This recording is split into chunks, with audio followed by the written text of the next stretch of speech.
അധ്യായം 16. ഹനാനിയുടെ മകൻ യേഹൂ വഴി കർത്താവ് ബാഷായ്ക്കെതിരെ അരുളിച്ചെയ്തു. ഞാൻ നിന്നെ പൊടിയിൽ നിന്നുയർത്തി എന്റെ ജനമായ ഇസ്രായേലിന്റെ രാജാവാക്കി. എന്നാൽ നീ ജെറോബോവാമിന്റെ വഴിയിൽ നടക്കുകയും എന്റെ ജനമായ ഇസ്രായേലിനെ കൊണ്ട് പാപം ചെയ്യിച്ച് എന്നെ പ്രകോപിപ്പിക്കുകയും ചെയ്തു. ഞാൻ ബാഷായെയും അവന്റെ വംശത്തെയും നിശേഷം നശിപ്പിക്കും. നിന്റെ ഭവനം നെബാരത്തിന്റെ മകൻ ജെറോബോവാമിന്റെ ഭവനം പോലെയാക്കും. പട്ടണത്തിൽ വെച്ച് മരിക്കുന്ന ബാഷാ വംശജരെ നായ്ക്കൾ ഭക്ഷിക്കും. വയലിൽ വെച്ച് മരിക്കുന്നവരെ ആകാശപ്പറവകളും. ബാഷായുടെ മറ്റെല്ലാ പ്രവർത്തനങ്ങളും ശക്തി വൈഭവവും ഇസ്രായേൽ രാജാക്കന്മാരുടെ ദിനവൃത്താന്തത്തിൽ രേഖപ്പെടുത്തിയിട്ടുണ്ടല്ലോ. ബാഷായും പിതാക്കന്മാരോട് ചേർന്നു തിർസായിൽ സംസ്കരിക്കപ്പെട്ടു. അവന്റെ മകൻ ഏല ഭരണമേറ്റു. ജെറോബോവാമിന്റെ ഭവനത്തെപ്പോലെ കർത്താവിന്റെ സന്നിധിയിൽ പാപം ചെയ്ത് അവിടുത്തെ പ്രകോപിപ്പിക്കുകയും ആ ഭവനത്തെ നശിപ്പിക്കുകയും ചെയ്തതുകൊണ്ടാണ് ഹനാനിയുടെ മകനായ യേഹൂ പ്രവാചകൻ വഴി കർത്താവ് ബാഷായ്ക്കും അവന്റെ വംശത്തിനുമെതിരായി സംസാരിച്ചത്. യൂദാ രാജാവ് ആസായുടെ 26-ാം ഭരണവർഷം ബാഷായുടെ മകൻ ഏല ഇസ്രായേലിന്റെ രാജാവായി തിർസായിൽ ഭരണം തുടങ്ങി. അവൻ 2 വർഷം വാണു. എന്നാൽ അവന്റെ തേർപ്പടയുടെ പകുതിയുടെ അധിപനായിരുന്ന സിമ്രി അവനെതിരെ ഗൂഢാലോചന നടത്തി. തിർസായിലെ നഗരാധിപനായ അർസായുടെ ഭവനത്തിൽ ഏല മദ്യപിച്ച് മത്തനായി കിടക്കുകയായിരുന്നു. സിമ്രി അകത്ത് കിടന്ന് അവനെ വധിച്ചു. അവൻ രാജാവായി. യൂദാ രാജാവായ ആസായുടെ 27-ാം ഭരണവർഷത്തിലാണ് ഇത് സംഭവിച്ചത്. രാജാവായ ഉടനെ അവൻ ബാഷാ ഭവനത്തെ മുഴുവൻ കൊന്നൊടുക്കി. ബാഷായുടെ ബന്ധുക്കളോ സ്നേഹിതരോ ആയി ഒരു പുരുഷനും അവശേഷിച്ചില്ല. യേഹൂ പ്രവാചകൻ വഴി ബാഷായ്ക്കെതിരെ കർത്താവ് അരുളി ചെയ്തതുപോലെ അവന്റെ വംശത്തെ മുഴുവൻ സിമ്രി നശിപ്പിച്ചു. വിഗ്രഹാരാധന വഴി പാപം ചെയ്തും ഇസ്രായേലിനെ കൊണ്ട് ചെയ്യിച്ചും ബാഷായും മകനേലായും ഇസ്രായേലിന്റെ ദൈവമായ കർത്താവിനെ പ്രകോപിപ്പിച്ചതുകൊണ്ടാണ് ഇത് സംഭവിച്ചത്. ഏലായെ പറ്റിയുള്ള മറ്റു വിവരങ്ങളും അവന്റെ പ്രവർത്തനങ്ങളും ഇസ്രായേൽ രാജാക്കന്മാരുടെ ദിനവൃത്താന്തത്തിൽ രേഖപ്പെടുത്തിയിട്ടുണ്ടല്ലോ. യൂദാ രാജാവ് ആസായുടെ 27-ാം ഭരണവർഷം സിമ്രി തിർസായിൽ 7 ദിവസം ഭരിച്ചു. ഇസ്രായേൽ സൈന്യം ഫിലിസ്തീൻ നഗരമായ ഗിബത്തോണിനെതിരെ പാളയമടിച്ചിരിക്കുകയായിരുന്നു. രാജാവിനെതിരെ സിമ്രി ഗൂഢാലോചന നടത്തി അവനെ വധിച്ചുവെന്ന് പാളയത്തിൽ അറിവ് കിട്ടി. അന്ന് അവിടെ വെച്ച് തന്നെ ഇസ്രായേൽ ജനം സേനാനായകനായ ഓമ്രിയെ രാജാവാക്കി. ഓമ്രിയും ഇസ്രായേൽ ജനവും ഗിബത്തോണിൽ നിന്ന് പുറപ്പെട്ട് തിർസ വളഞ്ഞു. പട്ടണം പിടിക്കപ്പെട്ടെന്ന് കണ്ടപ്പോൾ സിമ്രി കൊട്ടാരത്തിന്റെ ഉള്ളറയിൽ കടന്ന് കൊട്ടാരത്തിന് തീ കൊളുത്തി ആത്മഹത്യ ചെയ്തു. ജെറോബോവാമിനെ പോലെ പാപം ചെയ്യുകയും ഇസ്രായേലിനെ പാപമാർഗത്തിലേക്ക് നയിക്കുകയും ചെയ്തു. കർത്താവിന്റെ സന്നിധിയിൽ തിന്മ പ്രവർത്തിച്ചതിനാലാണ് അവന് ഇത് സംഭവിച്ചത്. സിമ്രിയെക്കുറിച്ചുള്ള മറ്റു വിവരങ്ങളും അവന്റെ ഗൂഢാലോചനയും ഇസ്രായേൽ രാജാക്കന്മാരുടെ ദിനവൃത്താന്തത്തിൽ രേഖപ്പെടുത്തിയിട്ടുണ്ടല്ലോ. ഇസ്രായേൽ ജനം ഇരുചേരികളിലായി പിരിഞ്ഞു. ഗിനാത്തിന്റെ മകൻ തിപ്നിയെ രാജാവാക്കാൻ ഒരു വിഭാഗം അവന്റെ പക്ഷത്തും മറുഭാഗം ഓമ്രിയുടെ പക്ഷത്തും ചേർന്നു. ഓമ്രി പക്ഷം ഗിനാത്തിന്റെ മകൻ തിപ്നിയുടെ അനുയായികളെ തോൽപ്പിച്ചു. തിബ്നി മരിക്കുകയും ഓമ്രി രാജാവാകുകയും ചെയ്തു. യൂദാ രാജാവായ ആസായുടെ 31-ാം ഭരണവർഷം ഓമ്രി ഇസ്രായേലിൽ രാജാവായി. 12 വർഷം അവൻ ഭരിച്ചു. 6 വർഷം തിർസായിലാണ് വാണത്. 2 താലന്ത് വെള്ളിക്ക് അവൻ ഷമേറിന്റെ കയ്യിൽ നിന്ന് സമരിയാമല വാങ്ങി ചുറ്റും കോട്ട കെട്ടി പട്ടണം നിർമ്മിച്ചു. പട്ടണത്തിന് മലയുടെ ഉടമസ്ഥനായ ഷമേറിന്റെ നാമം ആസ്പദമാക്കി സമരിയ എന്നു പേരിട്ടു. ഓമ്രി കർത്താവിന്റെ സന്നിധിയിൽ തിന്മ പ്രവർത്തിച്ചു. മുൻഗാമികളെക്കാളേറെ തിന്മയിൽ മുഴുകി. അവൻ നെബാത്തിന്റെ മകൻ ജെറോബോവാമിന്റെ മാർഗം പിന്തുടരുകയും ഇസ്രായേൽ ജനത്തെ വിഗ്രഹാരാധന വഴി പാപം ചെയ്യിച്ച് ദൈവമായ കർത്താവിനെ പ്രകോപിപ്പിക്കുകയും ചെയ്തു. ഓമ്രിയുടെ മറ്റെല്ലാ പ്രവർത്തനങ്ങളും അവന്റെ ശക്തി വൈഭവവും ഇസ്രായേൽ രാജാക്കന്മാരുടെ ദിനവൃത്താന്തത്തിൽ രേഖപ്പെടുത്തിയിട്ടുണ്ടല്ലോ. ഓമ്രി പിതാക്കന്മാരോട് ചേർന്ന് സമരിയായിൽ സംസ്കരിക്കപ്പെട്ടു. മകൻ ആഹാബ് ഭരണമേറ്റു.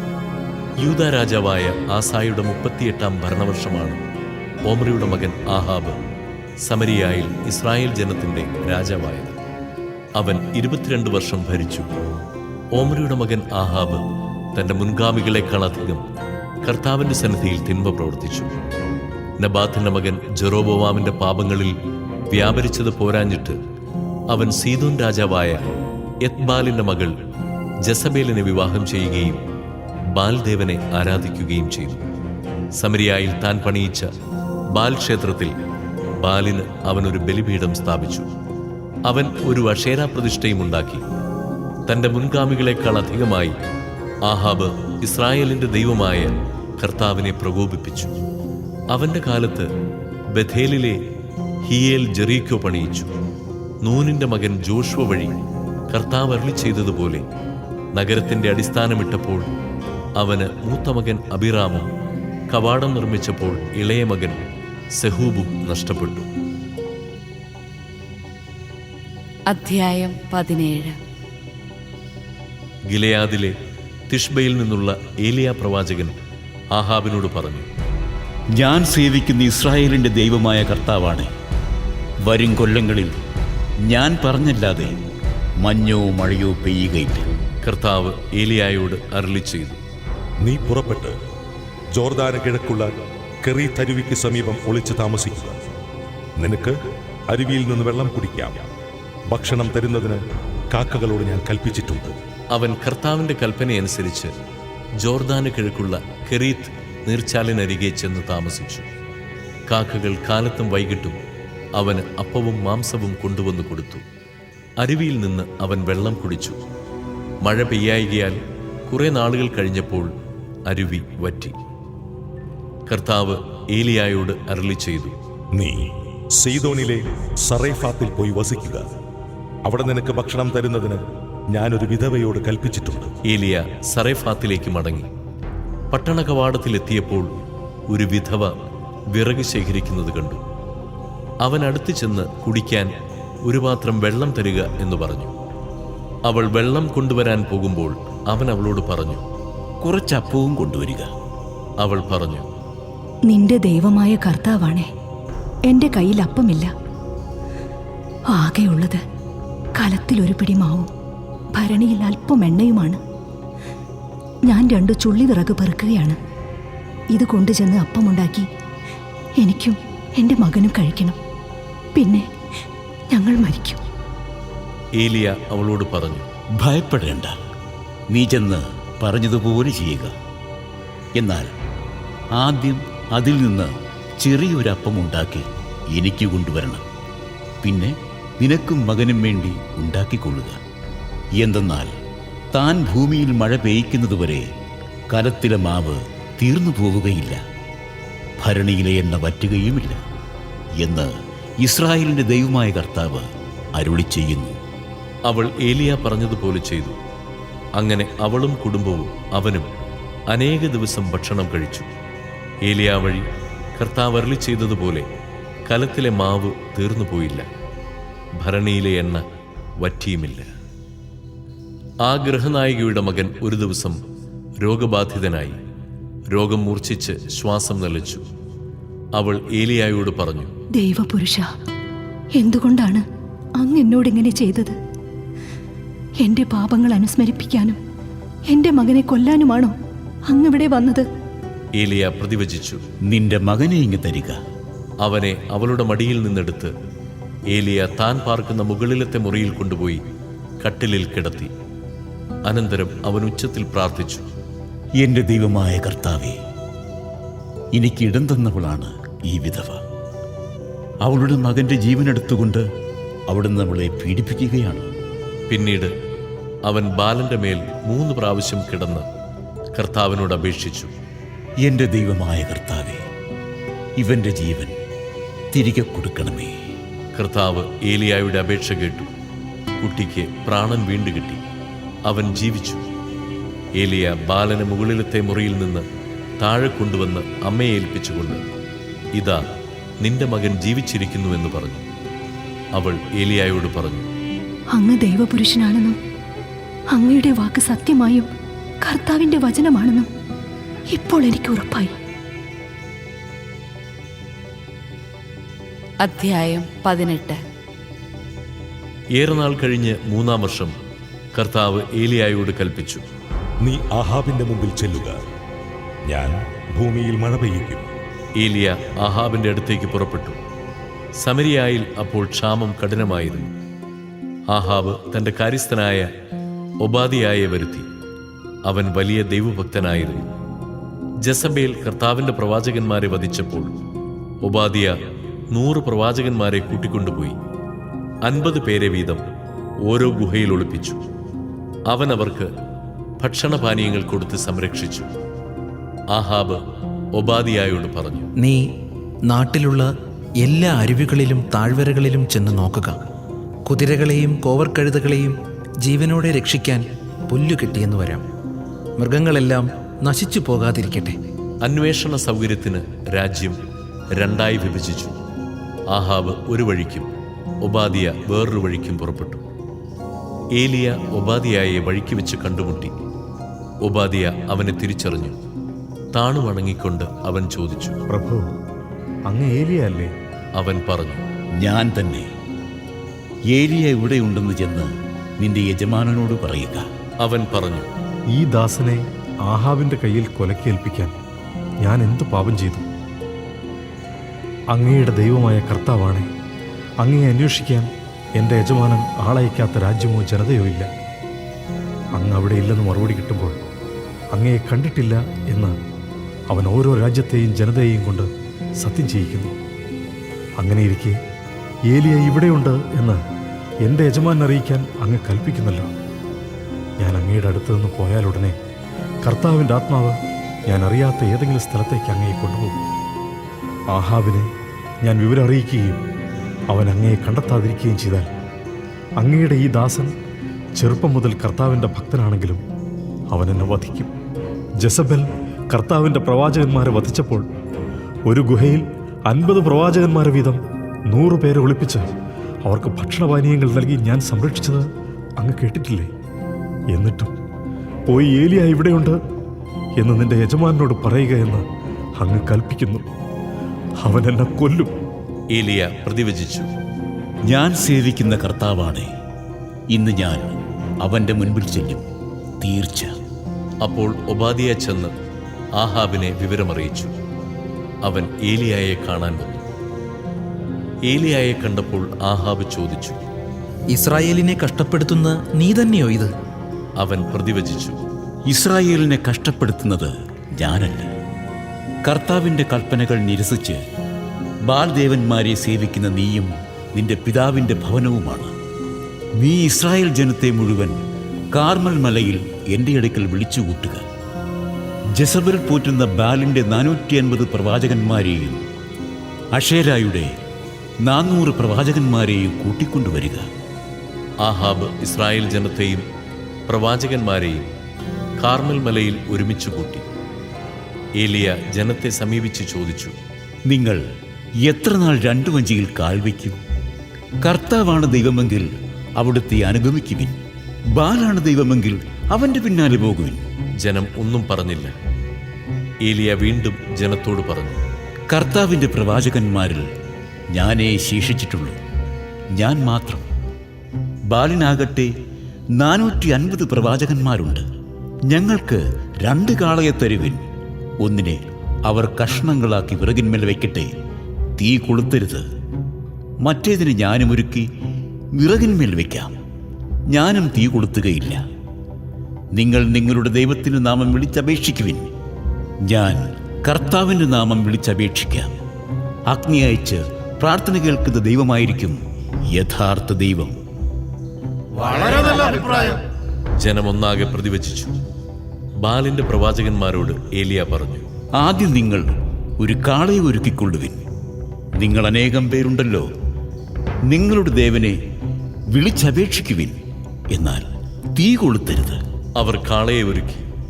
പ്രഭാതം മുതൽ മധ്യാഹ്നം വരെ ബാൽദേവ ഞങ്ങളുടെ അപേക്ഷ കേൾക്കണമേ എന്ന് വിളിച്ചപേക്ഷിച്ചു. പ്രതികരണമുണ്ടായില്ല.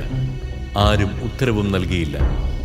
ബലിപീഠത്തിന് ചുറ്റും അവർ ഉറഞ്ഞു തുള്ളിക്കൊണ്ടിരുന്നു. ഉച്ചയായപ്പോൾ ഏലിയ അവരെ പരിഹസിച്ചു പറഞ്ഞു, ഉച്ചത്തിൽ വിളിക്കുവിൻ. ബാലൊരു ദേവനാണല്ലോ. അവൻ ദിവാസ്വപ്നം കാണുകയായിരിക്കാം, ദിനചര്യ അനുഷ്ഠിക്കാവാം, യാത്ര പോയതാവാം, അല്ലെങ്കിൽ ഉറങ്ങുകയാവാം. വിളിച്ചുണർത്തേണ്ടിയിരിക്കുന്നു. അപ്പോൾ അവർ ശബ്ദമുയർത്തി വിളിച്ചു. ആചാരമനുസരിച്ച് വാളുകൊണ്ടും കുന്തം കൊണ്ടും തങ്ങളെ തന്നെ മുറിവേൽപ്പിച്ചു. രക്തമൊഴുകി. മധ്യാഹ്നം കഴിഞ്ഞിട്ടും അവർ ഉന്മത്തരായി വിളിച്ചുകൊണ്ടിരുന്നു. ബലിക്ക് സമയമായി, എന്നിട്ടും ഒരു ശബ്ദവും ഉണ്ടായില്ല. ആരും ഉത്തരം നൽകിയില്ല. ആരും അവരുടെ പ്രാർത്ഥന ശ്രവിച്ചില്ല. അപ്പോൾ ഏലിയ ജനത്തോട് പറഞ്ഞു, അടുത്തു വരുവിൻ. എല്ലാവരും ചെന്നു. കർത്താവിൻ്റെ തകർന്നു കിടന്നിരുന്ന ബലിപീഠം അവൻ കേടുപോക്കി. നിന്റെ നാമം ഇസ്രായേൽ എന്നായിരിക്കും എന്ന് കർത്താവ് ആരോട് അരുളി ചെയ്തുവോ, ആ യാക്കോബിൻ്റെ പുത്രന്മാരുടെ ഗോത്രസംഖ്യ അനുസരിച്ച് അവൻ 12 കല്ലെടുത്തു. ആ കല്ലുകൾ കൊണ്ട് അവൻ കർത്താവിന് ഒരു ബലിപീഠം നിർമ്മിച്ചു. അതിനു ചുറ്റും 2 അളവ് വിത്തുകൊള്ളുന്ന ഒരു ചാലുണ്ടാക്കി. അവൻ വിറകടുക്കി കാളയെ കഷണങ്ങളാക്കി അതിന്മേൽ വെച്ചു. അവൻ പറഞ്ഞു, 4 കുടം വെള്ളം ദഹനബലി വസ്തുവിലും വിറകിലും ഒഴിക്കുവിൻ. അവൻ തുടർന്നു, വീണ്ടും അങ്ങനെ ചെയ്യുവിൻ. അവർ ചെയ്തു. അവൻ വീണ്ടും പറഞ്ഞു, 3-ാം പ്രാവശ്യവും അങ്ങനെ ചെയ്യുവിൻ. അവർ അങ്ങനെ ചെയ്തു. ബലിപീഠത്തിന് ചുറ്റും വെള്ളമൊഴുകി ചാലിൽ വെള്ളം നിറഞ്ഞു. ദഹനബലിയുടെ സമയമായപ്പോൾ ഏലിയാ പ്രവാചകൻ അടുത്തു വന്ന് പ്രാർത്ഥിച്ചു.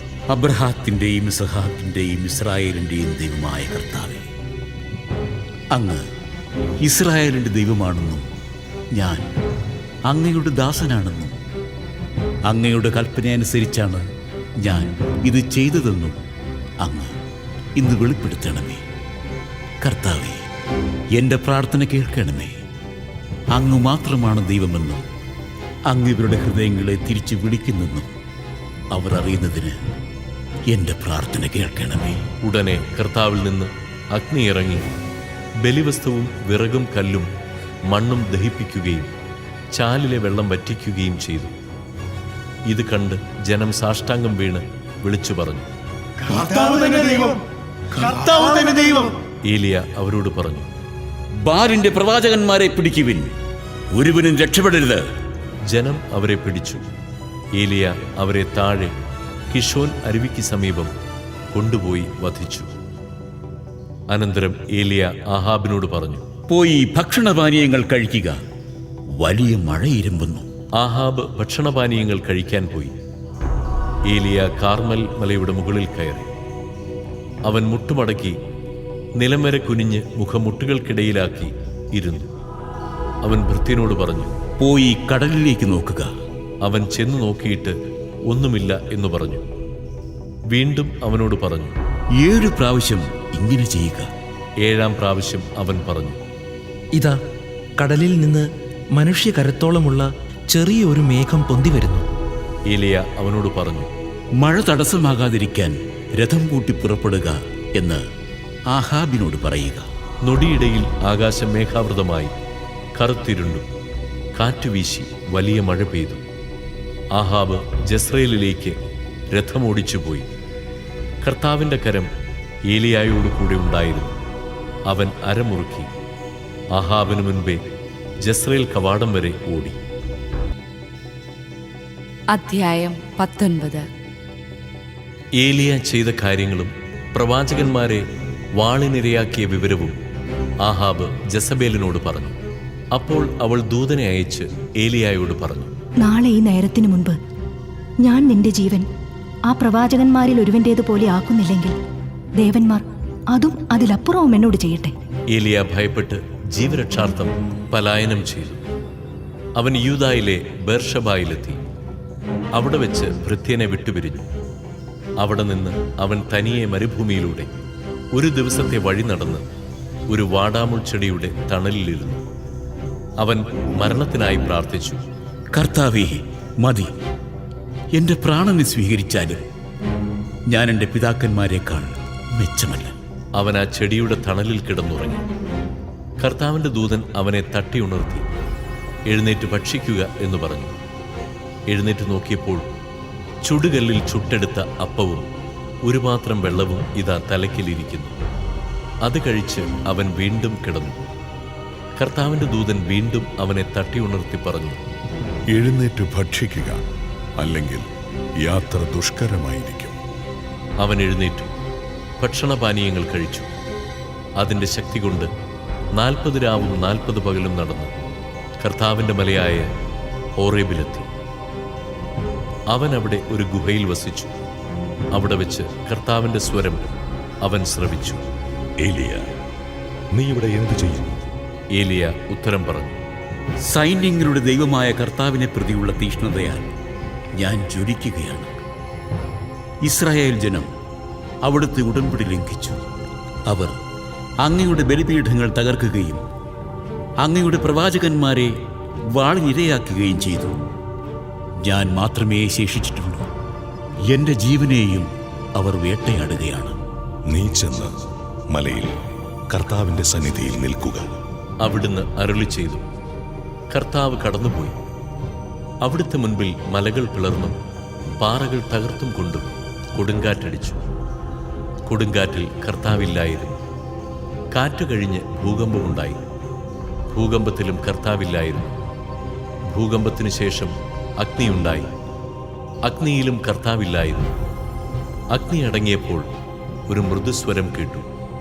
അപ്പോൾ ഏലിയ മേലങ്കി കൊണ്ട് മുഖം മറച്ചു പുറത്തേക്ക് വന്ന് ഗുഹാമുഖത്തു നിന്നു. അപ്പോൾ അവൻ ഒരു സ്വരം കേട്ടു, ഏലിയ, നീ ഇവിടെ എന്ത് ചെയ്യുന്നു?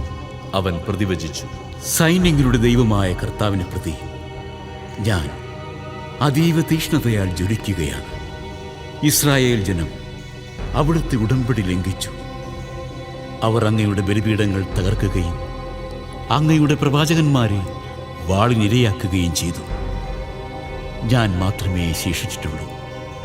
എൻ്റെയും ജീവൻ അവർ വേട്ടയാടുന്നു.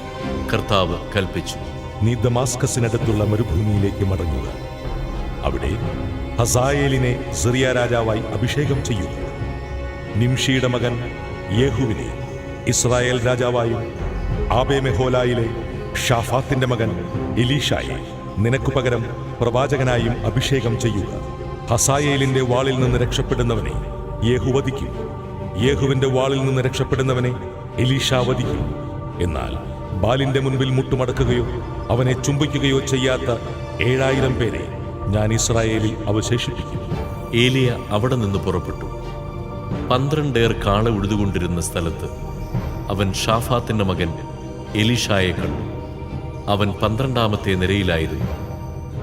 ഏലിയ അവന്റെ സമീപത്തുകൂടി കടന്നു പോകുമ്പോൾ തൻ്റെ മേലങ്കി അവന്റെ മേലിട്ടു.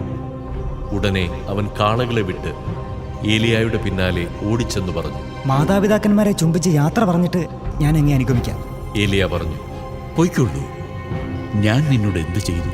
അവൻ മടങ്ങിച്ചെന്ന് ഒരേർ കാളയെ കൊന്ന് കലപ്പ കത്തിച്ച് മാംസം വേവിച്ച് ജനത്തിന് കൊടുത്തു. അവർ ഭക്ഷിച്ചു. എലീഷ ഏലിയായെ അനുഗമിച്ച് അവന്റെ ശുശ്രൂഷകനായി തീർന്നു. അധ്യായം 20. സിറിയ രാജാവായ ബെൻഹദാദ് പടയൊരുക്കി. 32 നാടുവാഴികൾ തങ്ങളുടെ കുതിരകളോടും രഥങ്ങളോടും കൂടെ അവന്റെ പക്ഷം ചേർന്നു. അവൻ ചെന്ന് സമരിയായെ വളഞ്ഞ് ആക്രമിച്ചു. അവൻ പട്ടണത്തിലേക്ക് ദൂതന്മാരെ അയച്ച് ഇസ്രായേൽ രാജാവായ ആഹാബിനെ അറിയിച്ചു.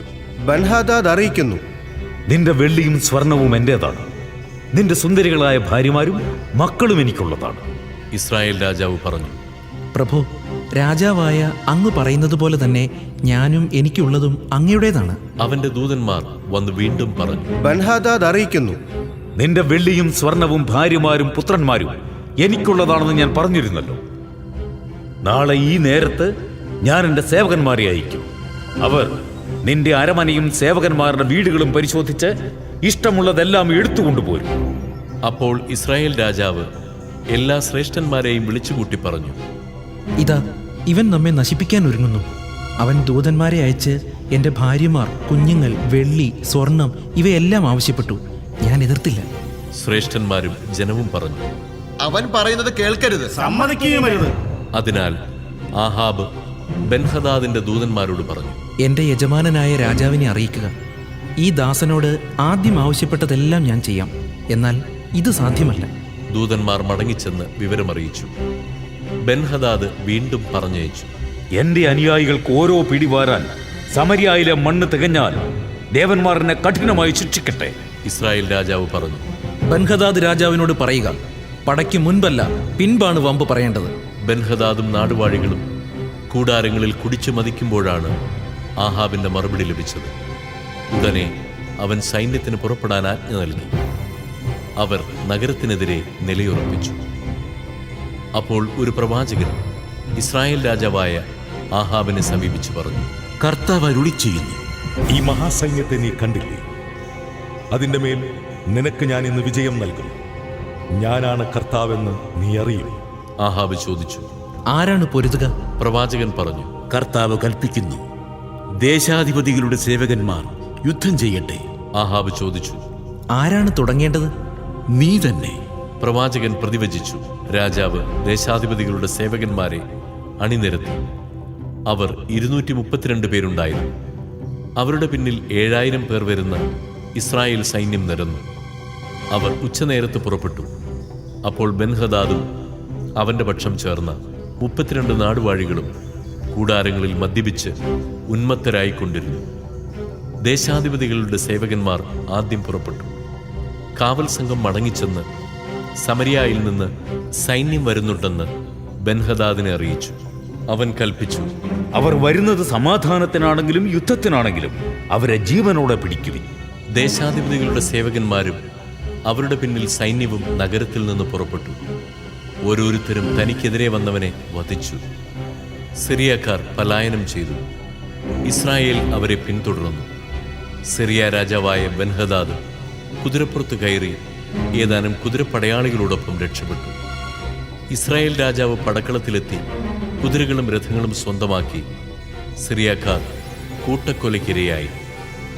പ്രവാചകൻ വീണ്ടും ഇസ്രായേൽ രാജാവിനോട് പറഞ്ഞു, ശക്തി സംഭരിക്കുക, കാര്യങ്ങൾ ശ്രദ്ധയോടെ ആസൂത്രണം ചെയ്യുക.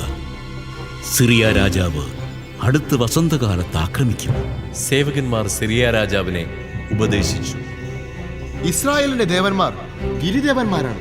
അതുകൊണ്ടാണ് അവർ നമ്മേക്കാൾ പ്രബലരായത്. സമതലത്തിൽ വെച്ച് യുദ്ധം ചെയ്താൽ അവരെ നിശ്ചയമായും കീഴടക്കാം. ഒരു കാര്യം കൂടി ചെയ്യണം. നാടുവാഴികളെ സ്ഥാനത്തു നിന്നും മാറ്റി പകരം സൈന്യാധിപന്മാരെ നിയമിക്കുക. നഷ്ടപ്പെട്ടത്ര വലിയ സൈന്യത്തെ അണിനിരത്തണം. കുതിരയ്ക്ക് കുതിര, രഥത്തിന് രഥം. നമുക്കവരെ സമതലത്തിൽ വെച്ച് നേരിടാം. നിശ്ചയമായും നമ്മൾ വിജയം വരിക്കും. ബെൻഹദാദ് അവരുടെ അഭിപ്രായം സ്വീകരിച്ച് അങ്ങനെ ചെയ്തു. വസന്തത്തിൽ ബെൻഹദാദ് സിറിയക്കാരെ സജ്ജീകരിച്ച് ഇസ്രായേലിനെതിരെ യുദ്ധം ചെയ്യാൻ അഫേക്കിലേക്ക് പോയി. ഇസ്രായേൽക്കാരും സന്നാഹങ്ങളോടുകൂടി അവർക്കെതിരെ വന്നു. ദേശം നിറഞ്ഞു നിന്ന സിറിയക്കാരുമായി താരതമ്യപ്പെടുത്തുമ്പോൾ 2 ഗണമായി താവളമടിച്ച ഇസ്രായേൽ സൈന്യം ചെറിയ 2 ആട്ടിൻപറ്റം പോലെ തോന്നി. അപ്പോൾ ഒരു ദൈവപുരുഷൻ ഇസ്രായേൽ രാജാവിന്റെ അടുത്തെത്തി പറഞ്ഞു, കർത്താവ് അരുളി ചെയ്യുന്നു, കർത്താവ് ഗിരിദേവനാണ്, സമതല പ്രദേശത്തെ ദേവനല്ല എന്ന് സിറിയാക്കാർ പറയുന്നതിനാൽ ഞാൻ ഈ വലിയ സൈന്യത്തെ നിന്റെ കയ്യിൽ ഏൽപ്പിച്ചു തരും. ഞാനാണ് കർത്താവെന്ന് നീ അറിയും. സൈന്യങ്ങൾ 7 ദിവസം മുഖാഭിമുഖമായി പാളയങ്ങളിൽ കഴിഞ്ഞുകൂടി. 7-ാം ദിവസം യുദ്ധം തുടങ്ങി. ഇസ്രായേൽക്കാർ ഒറ്റ ദിവസം കൊണ്ട് 100,000 സിറിയൻ ഭടന്മാരെ വധിച്ചു. അഫേക്ക് നഗരത്തിലേക്ക് പലായനം ചെയ്ത ശേഷിച്ച 27,000 ഭടന്മാരുടെ മേൽ പട്ടണത്തിന്റെ മതിൽ ഇടിഞ്ഞു വീണു. ബെൻഹദാദ് നഗരത്തിലെ ഒരു ഉള്ളറയിൽ ഓടിയൊളിച്ചു. സേവകന്മാർ അവനോട് പറഞ്ഞു, ഇസ്രായേൽ രാജാക്കന്മാർ ദയയുള്ളവരാണെന്ന് ഞങ്ങൾ കേട്ടിട്ടുണ്ട്. ചാക്കൊടുത്ത് തലയിൽ കയറ് ചുറ്റി ഇസ്രായേൽ രാജാവിന്റെ അടുത്തേക്ക് പോകാൻ ഞങ്ങളെ അനുവദിക്കുക. അവൻ അങ്ങയുടെ ജീവൻ രക്ഷിച്ചേക്കാം. അവർ ചാക്കൊടുത്ത് തലയിൽ കയറു ചുറ്റി ഇസ്രായേൽ രാജാവിനെ സമീപിച്ചു പറഞ്ഞു, തന്റെ ജീവൻ രക്ഷിക്കണമെന്ന് അങ്ങയുടെ ദാസൻ ബെൻഹദാദ് യാചിക്കുന്നു. ആഹാബ് പ്രതിവചിച്ചു. അവൻ ഇപ്പോഴും ജീവിച്ചിരിപ്പുണ്ടോ? അവൻ എന്റെ സഹോദരനാണ്. ബെൻഹദാദിന്റെ സേവകന്മാർ ഒരു ശുഭലക്ഷണം കാത്തിരിക്കുകയായിരുന്നു. സഹോദരൻ എന്ന് ആഹാബ് പറഞ്ഞപ്പോൾ അവർ അത് ശുഭലക്ഷണമായി എടുത്തു പറഞ്ഞു. അതെ, അങ്ങയുടെ സഹോദരൻ ബെൻഹദാദ്. ആഹാബ് കൽപ്പിച്ചു. പോയി അവനെ കൊണ്ടുവരുവിൻ. ബെൻഹദാദ് വന്നപ്പോൾ ആഹാബ് അവനെ തന്നോടൊപ്പം രഥത്തിൽ കയറ്റി. ബെൻഹദാദ് ആഹാബിനോട് പറഞ്ഞു, എന്റെ പിതാവ് അങ്ങയുടെ പിതാവിൽ നിന്ന് പിടിച്ചെടുത്ത പട്ടണങ്ങൾ ഞാൻ മടക്കിത്തരാം. എന്റെ പിതാവ് സമരിയായിൽ ചെയ്തതുപോലെ അങ്ങ് ദമാസ്കസിൽ കച്ചവട കേന്ദ്രങ്ങൾ സ്ഥാപിച്ചാൽ. ആഹാബ് പ്രതിവചിച്ചു. ഈ കരാർ അനുസരിച്ച് നിന്നെ വിട്ടയക്കുന്നു. അവൻ ഒരു ഉടമ്പടി ചെയ്ത് ബെൻഹദാദിനെ വിട്ടയച്ചു. പ്രവാചക ഗണത്തിൽപ്പെട്ട ഒരുവൻ മറ്റൊരുവനോട് എന്നെ അടിക്കുക എന്ന് കർത്താവിൻ്റെ കൽപ്പനയനുസരിച്ച് ആവശ്യപ്പെട്ടു. അവൻ വിസമ്മതിച്ചു. അപ്പോൾ ഒന്നാമൻ പറഞ്ഞു, കർത്താവിൻ്റെ കൽപ്പനയനുസരിക്കായികയാൽ ഇവിടെ നിന്ന് പോയാലുടനെ നിന്നെ ഒരു സിംഹം കൊല്ലും. അവൻ പുറപ്പെട്ടയുടനെ ഒരു സിംഹം എതിരെ വന്ന് അവനെ കൊന്നു. അവൻ വേറൊരാളെ സമീപിച്ചു പറഞ്ഞു, എന്നെ അടിക്കുക. അവൻ അടിച്ച് മുറിവേൽപ്പിച്ചു. അതിനുശേഷം പ്രവാചകൻ അവിടെ നിന്ന് പോയി. അവൻ ആളറിയാത്ത വിധം മുഖം മൂടി രാജാവിനെ കാത്തു വഴിയിൽ നിന്നു. രാജാവ് കടന്നുപോയപ്പോൾ പ്രവാചകൻ വിളിച്ചു പറഞ്ഞു, ഈ ദാസൻ യുദ്ധക്കളത്തിൽ പടപൊരുതാൻ പോയി. അപ്പോൾ ഒരു പടയാളി ഒരാളെ എൻ്റെ അടുത്ത് കൊണ്ടുവന്ന് പറഞ്ഞു, ഇവനെ കാത്തുകൊള്ളുക. ഇവൻ രക്ഷപ്പെട്ടാൽ പകരം നിന്റെ ജീവൻ കൊടുക്കേണ്ടി വരും, അല്ലെങ്കിൽ 1 താലന്ത് വെള്ളി ഈടാക്കും. എന്നാൽ അങ്ങയുടെ ഈ ദാസൻ പല കാര്യങ്ങളിൽ വ്യാപൃതനായിരുന്നതിനാൽ അവൻ രക്ഷപ്പെട്ടു. ഇസ്രായേൽ രാജാവ് പറഞ്ഞു, നീ നിശ്ചയിച്ച വിധി തന്നെ നിനക്കിരിക്കട്ടെ. അവൻ തൽക്ഷണം മുഖം മൂടിയിരുന്ന തുണി അഴിച്ചുമാറ്റി. പ്രവാചകന്മാരിൽ ഒരുവനാണ് അവനെന്ന് ഇസ്രായേൽ രാജാവിന് മനസ്സിലായി. പ്രവാചകൻ രാജാവിനോട് പറഞ്ഞു, കർത്താവ് അരുളി ചെയ്യുന്നു, ഞാൻ നശിപ്പിക്കാൻ ഒഴിഞ്ഞിട്ടിരുന്നവനെ നീ വിട്ടയച്ചു. എന്നാൽ അവന്റെ ജീവന് പകരം നിന്റെ ജീവനും അവന്റെ ജനത്തിന് പകരം നിന്റെ ജനവും എടുക്കപ്പെടും. ഇസ്രായേൽ രാജാവ് ദുഃഖാകുലനായി സമരിയായിലെ കൊട്ടാരത്തിലേക്ക് മടങ്ങി. അധ്യായം 21. ജസ്രയേൽക്കാരനായ നാബോത്തിന് ജസ്രയേലിൽ സമരിയ രാജാവായ ആഹാബിന്റെ കൊട്ടാരത്തോട് ചേർന്ന് ഒരു മുന്തിരിത്തോട്ടമുണ്ടായിരുന്നു. ഒരു ദിവസം ആഹാബ് നാബോത്തിനോട് പറഞ്ഞു, എനിക്ക് പച്ചക്കറിത്തോട്ടം ഉണ്ടാക്കാൻ നിന്റെ മുന്തിരിത്തോട്ടം വിട്ടുതരണം. അത് കൊട്ടാരത്തിൻ്റെ സമീപമാണല്ലോ. അതിനേക്കാൾ മെച്ചമായ ഒരു മുന്തിരിത്തോട്ടം ഞാൻ നിനക്ക് തരാം. പണമാണ് വേണ്ടതെങ്കിൽ വില തരാം. എന്നാൽ നാബോത്ത് പറഞ്ഞു, എന്റെ പിതൃസ്വത്ത് വിൽക്കുന്നതിന് കർത്താവ് ഇടയാക്കാതിരിക്കട്ടെ. എന്റെ പിതൃസ്വത്ത് ഞാൻ അങ്ങേക്ക് നൽകുകയില്ല എന്ന് ജസ്രയേൽക്കാരനായ നാബോത്ത് പറഞ്ഞതിൽ രോഷാകുലനായി ആഹാബ് സ്വഭവനത്തിലേക്ക് മടങ്ങി. അവൻ മുഖം തിരിച്ചു കട്ടിലിൽ കിടന്നു. ഭക്ഷണം കഴിച്ചതുമില്ല. അവന്റെ ഭാര്യ ജസബേൽ അടുത്തു വന്ന് ചോദിച്ചു, അങ്ങ് എന്താണ് ഇത്ര ക്ഷോഭിച്ചിരിക്കുന്നത്? ഭക്ഷണം കഴിക്കുന്നില്ലല്ലോ. അവൻ പറഞ്ഞു, ജസ്രയേൽക്കാരനായ നാബോത്തിനോട് അവന്റെ മുന്തിരിത്തോട്ടം വിലയ്ക്ക് തരിക, അല്ലെങ്കിൽ വേറൊന്നിന് പകരമായി തരിക എന്ന് ഞാൻ പറഞ്ഞു. എന്നാൽ തരുകയില്ല എന്നവൻ പറഞ്ഞു. ജസബേൽ പറഞ്ഞു, അങ്ങാണോ ഇസ്രായേൽ ഭരിക്കുന്നത്? എഴുന്നേറ്റ് ഭക്ഷണം കഴിച്ച് സന്തുഷ്ടനായിരിക്കുക. ജസ്രയേൽക്കാരനായ നബോത്തിന്റെ മുന്തിരിത്തോട്ടം ഞാൻ അങ്ങേക്ക് തരും. അവൾ ആഹാബിന്റെ പേരും മുദ്രയും വെച്ച് നഗരത്തിൽ നാബോത്തിനോടൊപ്പം വസിക്കുന്ന ശ്രേഷ്ഠന്മാർക്കും പ്രഭുക്കന്മാർക്കും കത്തയച്ചു. അതിൽ ഇങ്ങനെ എഴുതിയിരുന്നു: നിങ്ങൾ ഒരു ഉപവാസം പ്രഖ്യാപിക്കുകയും ജനത്തെ വിളിച്ചുകൂട്ടി അവിടെ നാബോത്തിനെ പ്രധാന സ്ഥാനത്തിരുത്തുകയും ചെയ്യുവിൻ. അവനെതിരായി 2 നീചന്മാരെ കൊണ്ടുവരുവിൻ.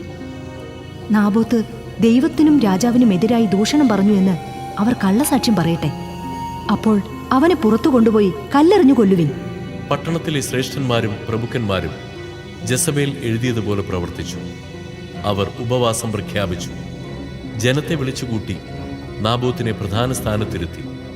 നീചന്മാർ ഇരുവരും അവനെതിരെയിരുന്നു. ഇവൻ ദൈവദൂഷണവും രാജദൂഷണവും പറഞ്ഞുവെന്ന് അവർ ജനത്തിന് മുൻപിൽ നാബോത്തിനെതിരായി കുറ്റമാരോപിച്ചു. അവർ അവനെ പട്ടണത്തിന് പുറത്തു കൊണ്ടുപോയി കല്ലെറിഞ്ഞു കൊന്നു.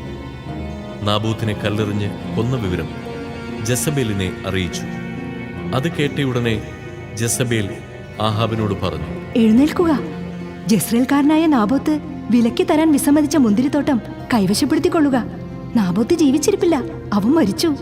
നാബോത്ത് മരിച്ച വിവരം അറിഞ്ഞ മാത്രയിൽ ആഹാബ് എഴുന്നേറ്റ് മുന്തിരിത്തോട്ടം കൈവശപ്പെടുത്താൻ ഇറങ്ങി. തിഷ്ബിനായ ഏലിയായോട് കർത്താവ് അരുളി ചെയ്തു, നീ ചെന്ന് സമരിയായിലുള്ള ഇസ്രായേൽ രാജാവ് ആഹാബിനെ കാണുക. അവൻ നാബോത്തിന്റെ മുന്തിരിത്തോട്ടം കൈവശപ്പെടുത്താൻ എത്തിയിരിക്കുന്നു.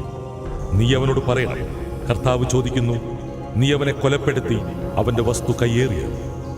അവനോട് വീണ്ടും പറയുക, കർത്താവ് അരുളി ചെയ്യുന്നു, നാബോത്തിന്റെ രക്തം നായ്ക്കൾ നക്കിക്കുടിച്ച സ്ഥലത്ത് വെച്ച് തന്നെ നിന്റെ രക്തവും നായ്ക്കൾ നക്കിക്കുടിക്കും. ആഹാബ് ഏലിയായോട് ചോദിച്ചു, എന്റെ ശത്രുവായ നീ എന്നെ കണ്ടെത്തിയോ? അവൻ പ്രതിവചിച്ചു, അതെ, ഞാൻ നിന്നെ കണ്ടെത്തി. കർത്താവിൻ്റെ സന്നിധിയിൽ തിന്മ പ്രവർത്തിക്കാൻ നീ നിന്നെ തന്നെ വിട്ടിരിക്കുന്നു. ഇതാ, ഞാൻ നിനക്ക് നാശം വരുത്തും. ഞാൻ നിന്നെ നിർമ്മാർജ്ജനം ചെയ്യും. ആഹാബിന് ഇസ്രായേലിലുള്ള എല്ലാ പുരുഷന്മാരെയും സ്വതന്ത്രരെയും അടിമകളെയും ഞാൻ നിഗ്രഹിക്കും. നീ എന്നെ പ്രകോപിപ്പിക്കുകയും ഇസ്രായേലിനെ കൊണ്ട് പാപം ചെയ്യിക്കുകയും ചെയ്തതിനാൽ ഞാൻ നിന്റെ ഭവനത്തെ നെബാത്തിന്റെ മകൻ ജെറോബോവാമിൻ്റെയും അഹിയായുടെ മകൻ പാഷായുടെയും ഭവനങ്ങളെ പോലെയാക്കി തീർക്കും. ജെസബലിനെ കുറിച്ചും കർത്താവ് അരുളി ചെയ്തിരിക്കുന്നു, ജസ്രയേലിൻ്റെ അതിർത്തിക്കുള്ളിൽ വെച്ച് ജെസബലിനെ നായ്ക്കൾ തിന്നും. ആഹാബിൻ്റെ ഭവനത്തിൽ നിന്ന് നഗരത്തിൽ വെച്ച് മരിക്കുന്നവനെ നായ്ക്കൾ ഭക്ഷിക്കും. നാട്ടിൻ പുറത്ത് വെച്ച് മരിക്കുന്നവനെ പറവകളും. ഭാര്യയായ ജെസബലിൻ്റെ പ്രേരണയ്ക്ക് വഴങ്ങി കർത്താവിന് അനിഷ്ടമായത് പ്രവർത്തിക്കാൻ തന്നെ തന്നെ വിറ്റ ആഹാബിനെ പോലെ ആരുമുണ്ടായിട്ടില്ല. ഇസ്രായേലിൻ്റെ മുമ്പിൽ നിന്ന് കർത്താവ് തുരത്തിയ അമോര്യരെ പോലെ അവൻ വിഗ്രഹങ്ങളെ പിഞ്ചെന്ന് ഏറ്റവും മ്ലേച്ഛമായി പ്രവർത്തിച്ചു. ആഹാബ് ഇത് കേട്ട് വസ്ത്രം കീറി ചാക്കുടുത്ത് ഉപവസിക്കുകയും ചാക്കു വിരിച്ച് ഉറങ്ങുകയും മനം തകർന്ന് തല താഴ്ത്തി നടക്കുകയും ചെയ്തു. അപ്പോൾ തിഷ്ബ്യനായ ഏലിയായോട് കർത്താവ് അരുളി ചെയ്തു, ആഹാബ് എന്റെ മുമ്പിൽ എളിമപ്പെട്ടത് കണ്ടില്ലേ? അവൻ തന്നെ തന്നെ താഴ്ത്തിയതിനാൽ അവന്റെ ജീവിതകാലത്ത് ഞാൻ നാശം വരുത്തുകയില്ല.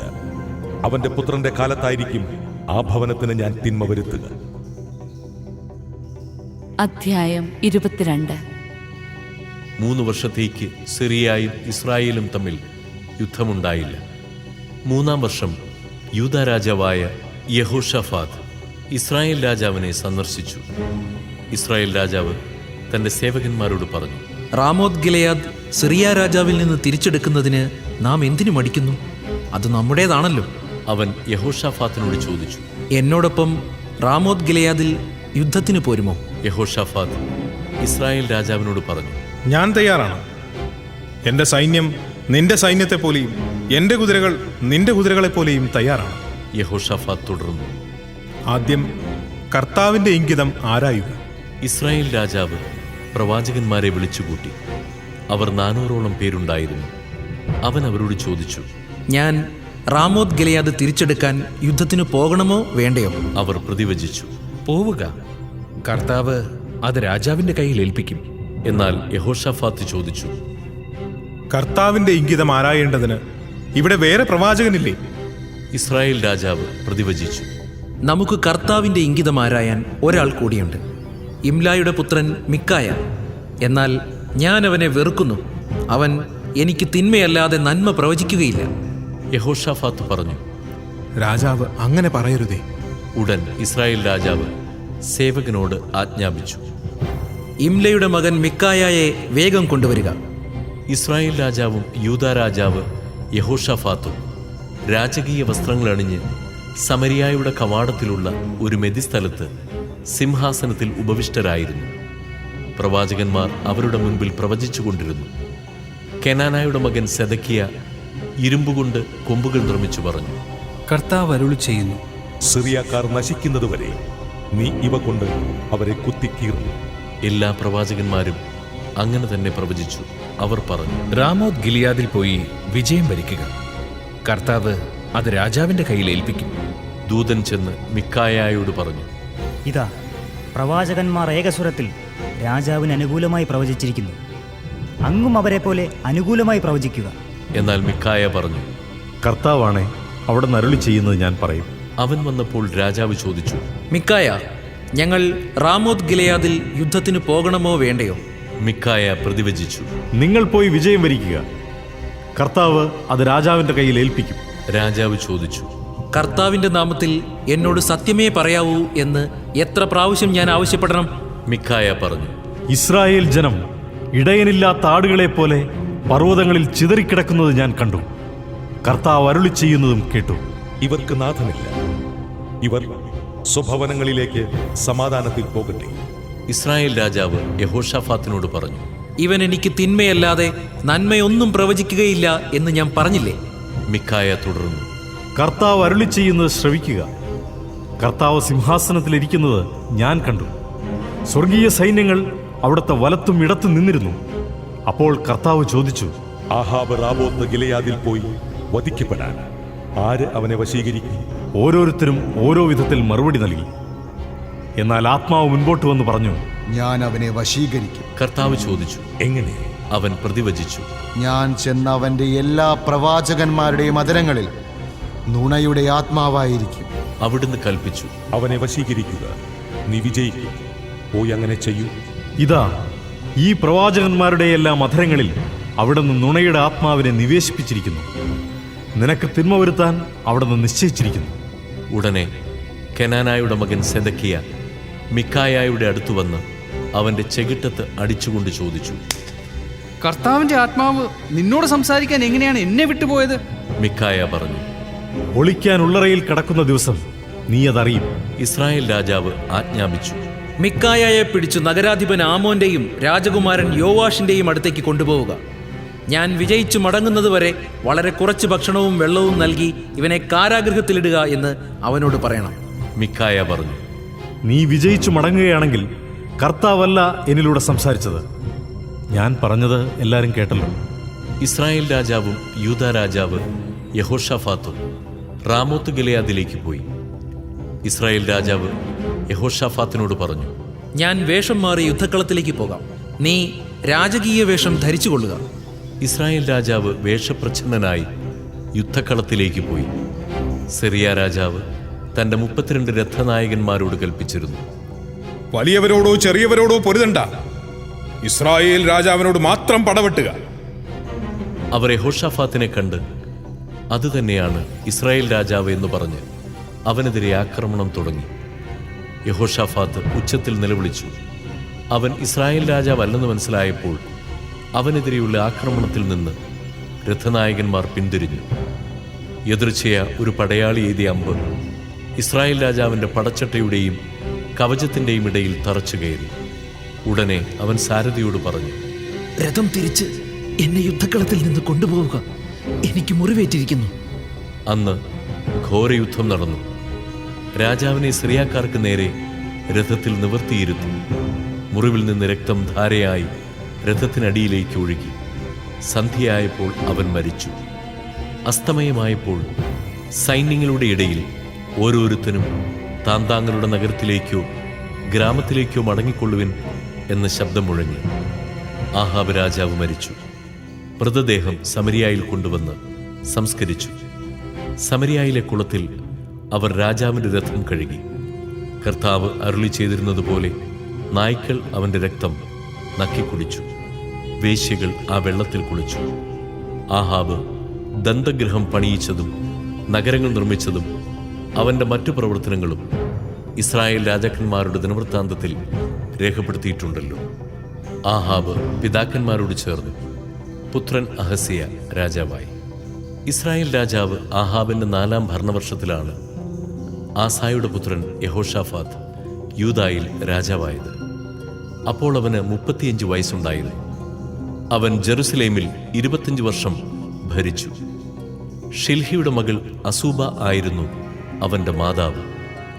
അവൻ പിതാവായ ആസായുടെ മാർഗത്തിൽ ചരിച്ചു, അതിൽ നിന്ന് വ്യതിചലിച്ചില്ല. കർത്താവിന് പ്രീതികരമായത് പ്രവർത്തിച്ചു, എങ്കിലും പൂജാഗിരികൾ നശിപ്പിച്ചില്ല. ജനം അവിടെ തുടർന്നു ബലികളും ധൂപവും അർപ്പിച്ചു. യഹോഷാഫാത്ത് ഇസ്രായേൽ രാജാവുമായി സമാധാനത്തിൽ വർത്തിച്ചു. യഹോഷാഫാത്തിൻ്റെ പ്രവർത്തനങ്ങളും ശക്തി വൈഭവവും യുദ്ധങ്ങളും യൂദാ രാജാക്കന്മാരുടെ ദിനവൃത്താന്തത്തിൽ രേഖപ്പെടുത്തിയിട്ടുണ്ടല്ലോ. തൻ്റെ പിതാവ് ആസായുടെ കാലത്ത് തുടർന്നു പോന്ന ദേവപ്രീതിക്കുള്ള പുരുഷവേശ്യാസമ്പ്രദായം അവൻ നാട്ടിൽ നിന്നും ഉന്മൂലനം ചെയ്തു. അക്കാലത്ത് ഏദോമിൽ രാജാവില്ലായിരുന്നു. ഒരു രാജപ്രതിനിധിയാണ് ഭരണം നടത്തിയിരുന്നത്. യഹോഷാഫാത്ത് ഓഫീറിൽ നിന്ന് സ്വർണം കൊണ്ടുവരാൻ താർഷീഷ് കപ്പലുകൾ നിർമ്മിച്ചു. എന്നാൽ എസിയോൻ ഗേബറിൽ വെച്ച് തകർന്നതിനാൽ അവയ്ക്ക് പോകാൻ കഴിഞ്ഞില്ല. ആഹാബിന്റെ പുത്രൻ അഹസ്യ യഹോഷാഫാത്തിനോട് ചോദിച്ചു, എന്റെ സേവകന്മാർ നിന്റെ സേവകന്മാരോടൊപ്പം കപ്പലിൽ പോകാൻ അനുവദിക്കുമോ? യഹോഷാഫാത്ത് സമ്മതിച്ചില്ല. യഹോഷാഫാത്ത് തൻ്റെ പിതാക്കന്മാരോട് ചേർന്നു. പിതാവായ ദാവീദിന്റെ നഗരത്തിൽ പിതാക്കന്മാരുടെ കല്ലറയിൽ അവനെ സംസ്കരിച്ചു. അവന്റെ പുത്രൻ യഹോറാം രാജാവായി. യൂദാ രാജാവായ യഹോഷാഫാത്തിന്റെ 17-ാം ഭരണവർഷം ആഹാബിന്റെ പുത്രൻ അഹസിയ സമരിയായിൽ ഇസ്രായേലിന്റെ ഭരണം ഏറ്റെടുത്തു. അവൻ 2 വർഷം ഭരിച്ചു. അവൻ കർത്താവിന്റെ സന്നിധിയിൽ തിന്മ പ്രവർത്തിച്ചു. പിതാവിൻ്റെയും നബാത്തിന്റെ മകനും ഇസ്രായേലിനെ പാപത്തിലേക്ക് നയിച്ചവനുമായ ജെറോബോവാമിൻ്റെയും മാർഗത്തിൽ അവൻ ചരിച്ചു. അവൻ ബാലിനെ സേവിച്ചാരാധിച്ചു. തൻ്റെ പിതാവിനെ പോലെ ഇസ്രായേലിൻ്റെ ദൈവമായ കർത്താവിനെ എല്ലാവിധത്തിലും പ്രകോപിപ്പിച്ചു.